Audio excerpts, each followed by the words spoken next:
Welcome to our user conference this year. Like I was just introduced, my name is Rachelle Borowicki.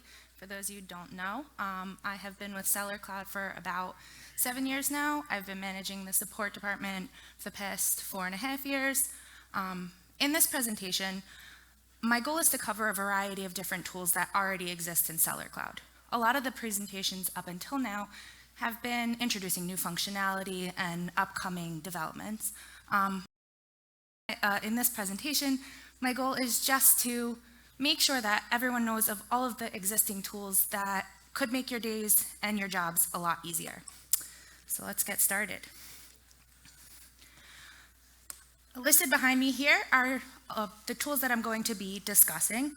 A lot of these are possibly things you're already using. I'm hoping to highlight some of the additional ways that you're able to make the most out of them. I'm also going to be talking about a few things that are not tools within Sellercloud, but are either in the Sellercloud family of programs or are third-party applications that work very well with Sellercloud and can help you get a lot more out of the system. The first thing that I'm going to be talking about is the import and export mapping tools. So many of you may already be familiar, but a quick definition of what they are tools that allow you to take any file, be any kind of flat file, Excel, CSV, tab delimited, and map it so that Sellercloud can either produce a file in an exact format that you need or can import a file.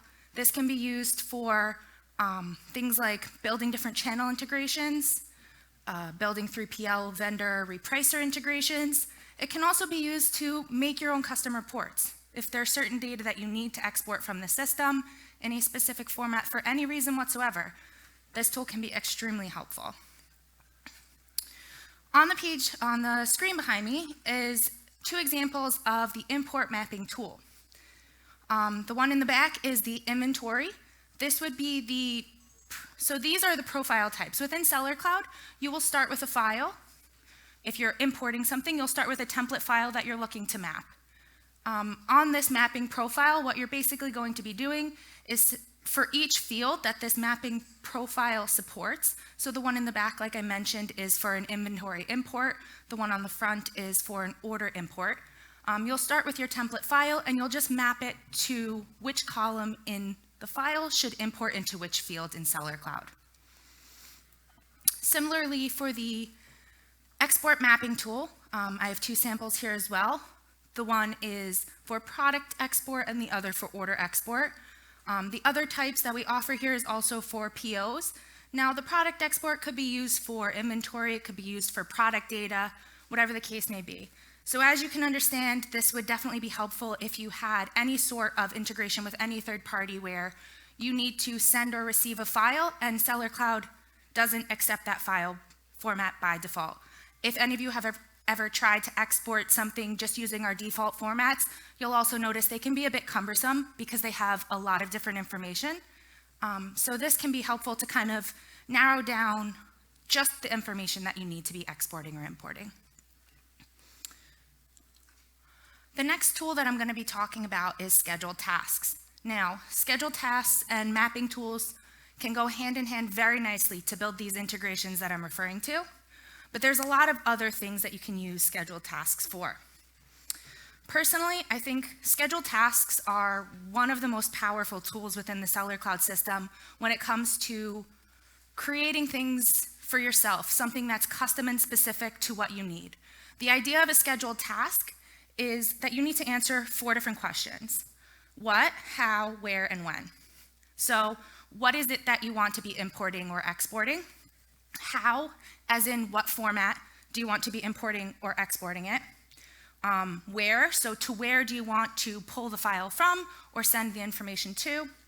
And when, how frequently? A lot of flexible options for scheduled tasks. Now, many people are probably familiar with scheduled tasks, either because they're using SKUstack and they're automatically generating their pick list with them, or they use any sort of a plugin integration. But I will be very honest, there hasn't been a lot of problems that clients have brought to me that I couldn't figure out a solution that included using a scheduled task. So they really can be a lot more than just a means to creating a plugin integration for any channel. One of the ways that you could use scheduled tasks is to create custom alerts. The example behind me here is an alert for, what is this? Sorry. This is for items to post. So the idea of this alert would be you would create a saved search or a saved view. You would enter in the filter. So for example, in this case, you would do something like an item that has inventory that is not currently posted to Amazon. And then what you can do with this scheduled task is, on a timed basis, it will check for any results in that search. And if there are any results, it can either send you an email, it could drop a file on an FTP if you have some other sort of system that's checking that. So for that reason, you could do any sort of an alert with inventory related, product data related, purchase orders, order issues. Some other examples that you might want to create alerts for would be open orders, past due orders, or orders below a certain profit margin, unlisted and ready products, items with low stock that need to be purchased, past due POs, really anything that you can think of to search up within Sellercloud, you can create a scheduled task to alert you of this. Okay, the next way that you could potentially use scheduled tasks would be to build your own integration. So like I mentioned before, the idea of a scheduled task would be that you can either import or export information on a timed basis, which is essentially what happens with a channel integration. You're importing orders, you're exporting tracking information, you're exporting product and inventory information, but you can really take it a step further than just channel integrations. Just about any other system that is going to accept a file or produce a file could be used in conjunction to connect to Sellercloud through a scheduled task. Another option, and this is one that I will just go a little bit of detail into, a different task type that we do offer for people with dedicated servers would be a custom select task. This allows you to create a SQL query that pulls information directly from the database. If you do have a dedicated server and you're already familiar with the database structure, you're able to create these queries. The SQL query will replace both the save search and the either plugin or mapping tool that controls the format of the file that comes out. So the query would both select the records that you want to export and what data that you want to export from there. So this is a pretty simple way to get around the need of creating a mapping profile or a plugin. Another tool that I want to highlight a little bit, and I definitely find is underused, are saved searches. Now, not to say you don't already know what a saved search is, but let me go into a little bit more detail about how you can better use them. I do want to highlight one difference. So in the new interface, Delta, they are called saved views, and in the older interface, we call them as saved searches. So there is a pretty significant difference. So on this screen behind me, you're going to watch a saved view load in Delta. Now, one of the advantages of using saved views within Delta, I will be very honest with you, I was a little slow in my adoption of Delta, as many of our existing clients are just comfortable using the alpha interface, but searching and the flexibility of the searching within Delta is just simply unmatched. And this is definitely the first thing that brought me over to using Delta. Now, in addition to having more flexible search filters, so for example, you're able to select multiple values rather than being stuck searching one value in a specific search filter. We also have the option to customize the columns that show up in the search results. So in a saved view, you're not only saving the search filters, but you're saving the way that the page appears, the information that's displayed in those search results. And this can have really big impacts. So any commonly used search, anything that you wanted to keep an eye on or monitor, I highly recommend you create a saved view in your account. You're able to monitor from the dashboard and so on. And just let me add, I did say I wasn't going to mention a lot of new developments, but it is new that we did just create the ability to customize a saved view. So what that means is that for anyone who has a saved search where they were not able to use the search filters in the interface to search exactly as they needed, they may have worked with Sellercloud support to create a customized saved search. This same option is now available with Delta saved views. The next tool that I'm going to be talking about is the Word to PDF tool. So this tool allows you to customize your product labels, your order packing slips, or your invoices. The idea is that it's going to replace the need for a plugin. So what you can do here is you will create a Word document in the format of what you would like your packing slip to look like or your product label to look like. And you will input any static data, and any dynamic data that needs to be populated based on the product or the order you would use a placeholder, similar like you do for, say, an eBay description template or something. So you will create this Word document, and on our help article for this particular tool, we have 3 samples that you can start with. So you'll start like it has on the left here with a sample that has hard-coded information and placeholders. And once you actually import it and print a invoice from an existing order, it will come out as it shows on the right with all of the information populated. This is a tool that allows you to get around the need for maybe a custom packing slip plugin or a custom product label plugin, especially when what you need is fairly simple, just not compatible with what Sellercloud offers by default. Okay, so the next tool I'm going to cover is definitely something that some of our clients are familiar with and utilize, but I think can be utilized in a lot of different ways, and that would be our Open API. So Sellercloud offers several open APIs, but the most common and easy to use is our REST API. You're able to build your own customizations and integrations with some pretty simple programming, and there's lots of different API calls that allow you to monitor and manage, update, and create all different types of information within the Sellercloud system. We have a help site for this. It's developer.sellercloud.com. It looks like what's on the screen behind me. Some of the different API calls that I feel people could definitely utilize much better would be exporting data via a plugin or a mapping tool. So you're able to essentially, rather than going into the interface of Sellercloud and exporting the records that you need, you could build a program which will trigger this on its own.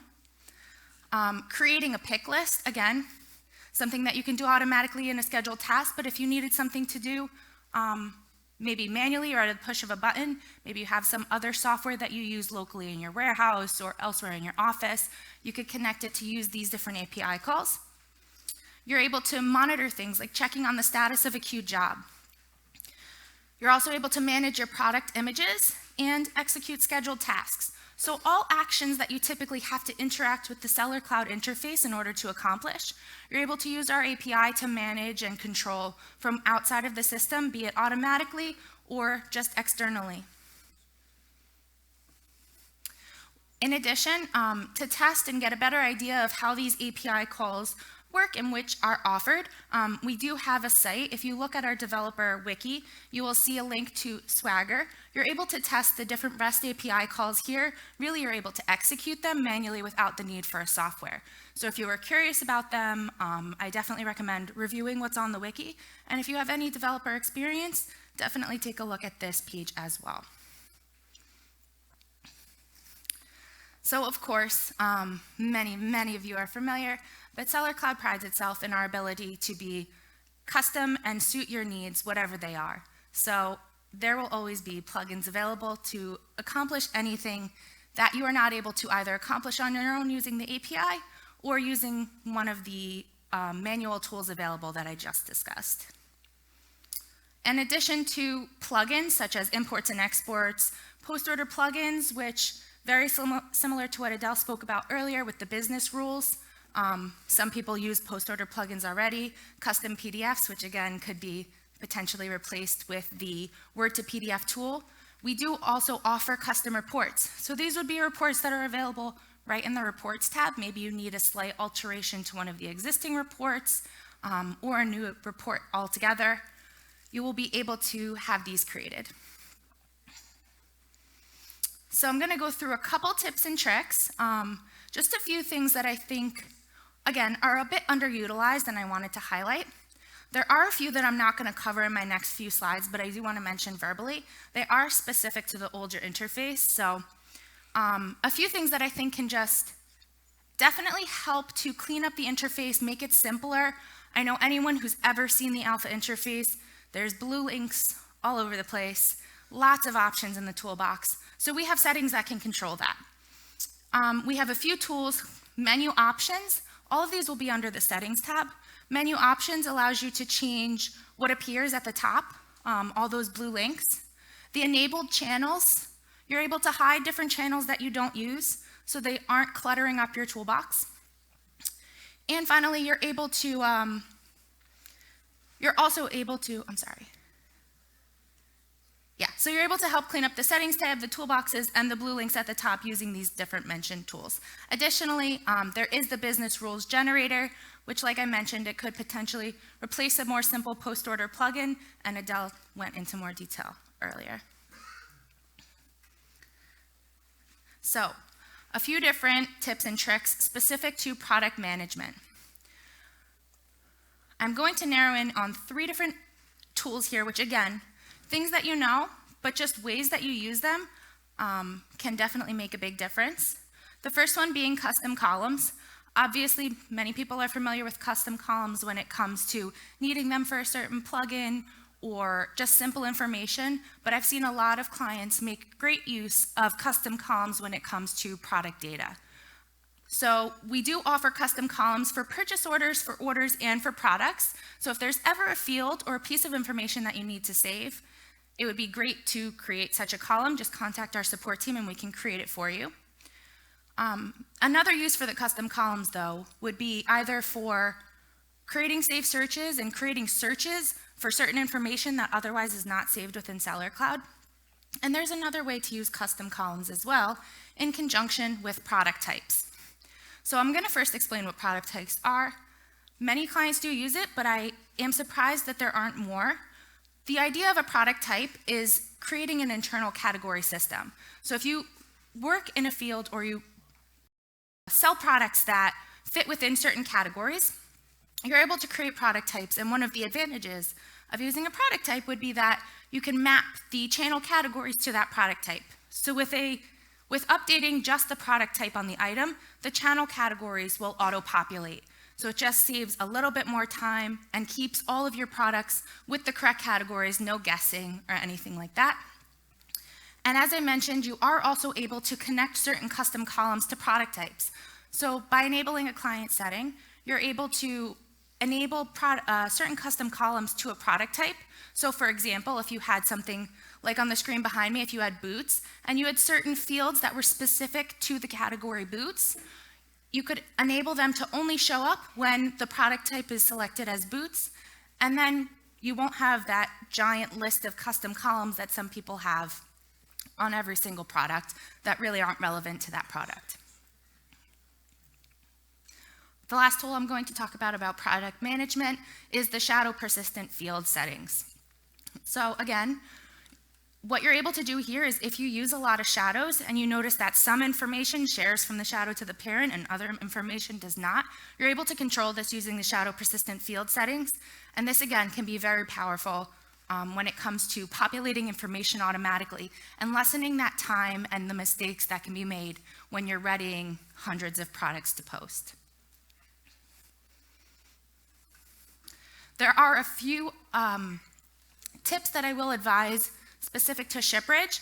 Again, just tools that I find are underutilized by clients. Obviously, Shipbridge has, anyone who's opened Shipbridge and opened the options window will know there are many tabs and many settings within Shipbridge. A lot of them can also work to improve your workflow.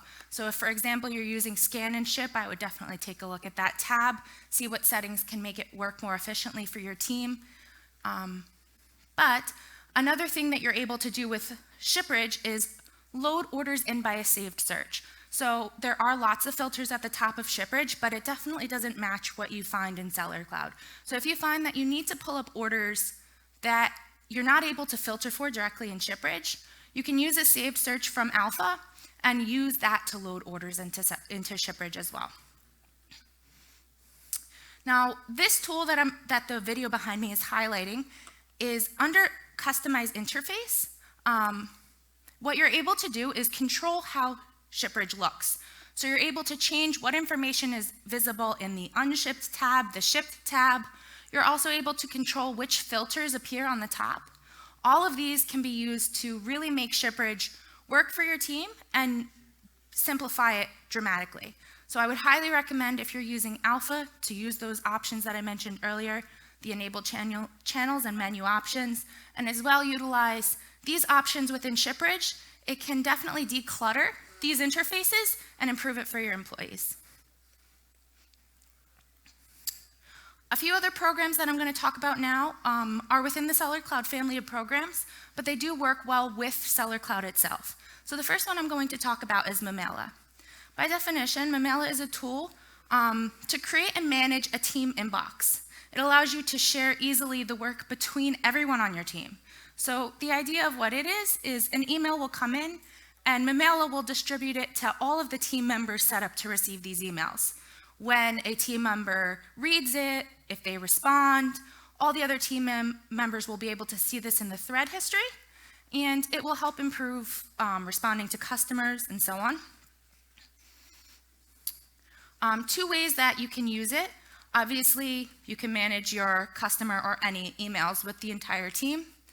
And a big one is to automatically flag the orders for cancellations when there's a request made by Amazon.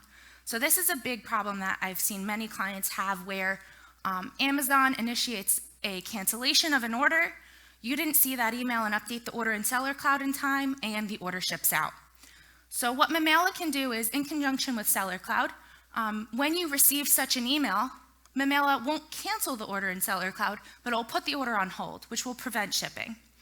So if you set this up, you'll be able to review your on-hold Amazon orders each day, and you'll make sure that if the order is initiated with a cancellation, you will not be shipping it out.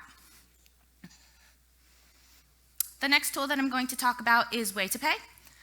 Way2Pay is a payment management system that can support your credit card processor integrations and help you manage payments. It's especially helpful for anyone who's doing a lot of wholesale or any direct-to-customer selling, not through a marketplace.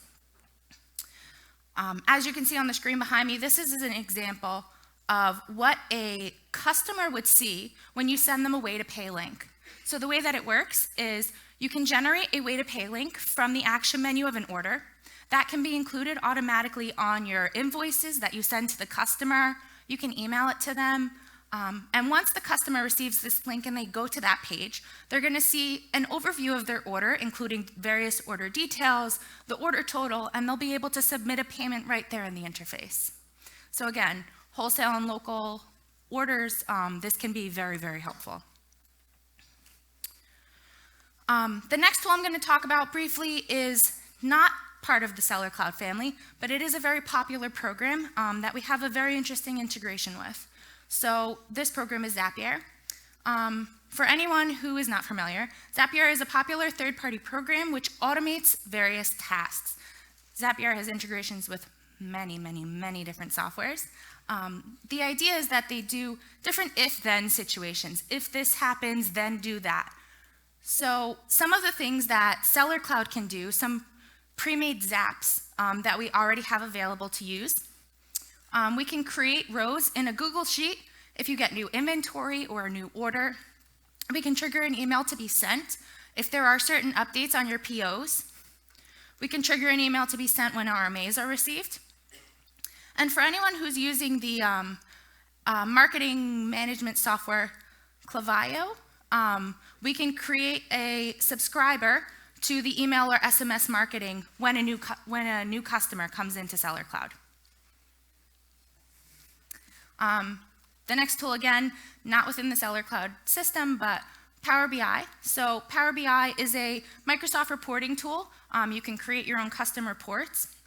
There are several ways to use it. Right now, we only have a few clients who are just getting started, but the idea is that we connect to different data, be it data you import with a file or connecting directly to your database, and you're able to use that data and repurpose it and visualize it in various different ways. So if you have needs for creating your own reporting or visualizing data in a way that the Sellercloud reporting tab currently doesn't do, There's two options. For dedicated servers, you are able to get direct access to your database, so you can connect it directly to the Sellercloud database.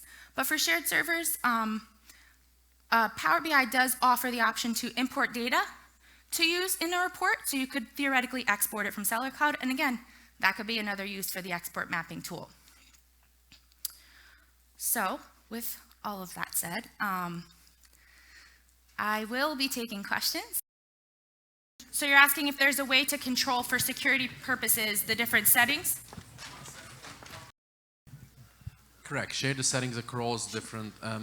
Sure, everybody sure. has their own user. Absolutely. So now, as of right now, you have to go and set every Shipbridge, Yes. manually all the settings. Is there a way to do it for? Yes. So Shipbridge settings aren't per user, they're per computer. Unless you have different user logins into the computer itself, which would be more of a computer system, computer situation versus a Shipbridge situation. But with that said, the only real option you would have to clone those settings across the board would be to export and import the settings file. That would be your best bet. And when you do that, export and import, and you log in with a different username, it won't change anything, correct? Correct. Unless you're logging out of the computer itself and then into the computer, and they are different shared files or different settings files. Sorry? Just logging out of Shipbridge won't change Logging out of anything. Shipbridge won't change the settings. They're local to the computer. Thank you. Awesome. Hi. Is there a way to bulk update the settings on SKU stack like we do in Shipbridge? I hear. I don't believe that there's a way to replace the settings file. I will have to double check with the SKU stack team, but Because I'm every not. time I launch a warehouse, I have to manually do each and every SKU stack Absolutely. device. And No, I understand. Let me find out about that and let you know, because so much. again, there isn't an easy option the same way there is for Shipbridge. There is a settings file. I'm not sure it's transferable. Questions? Awesome. Okay. Yes, in the back.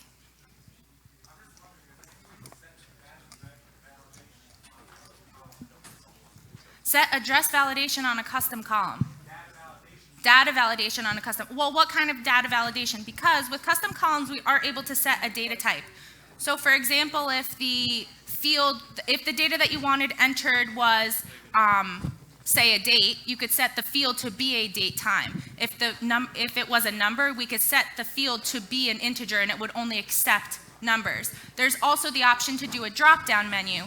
So if there was pre-selected values that you wanted to allow to be selected in that custom column, you could also do a drop-down menu. So a drop-down menu is available for custom Yes, columns? drop-down menu, there's lots of different data types that we can set the column to, and therefore will only accept that type of information. Okay, thank you. Awesome. Anybody else? Questions? Okay. All right, thank you guys so much for coming. Have a great rest of your day.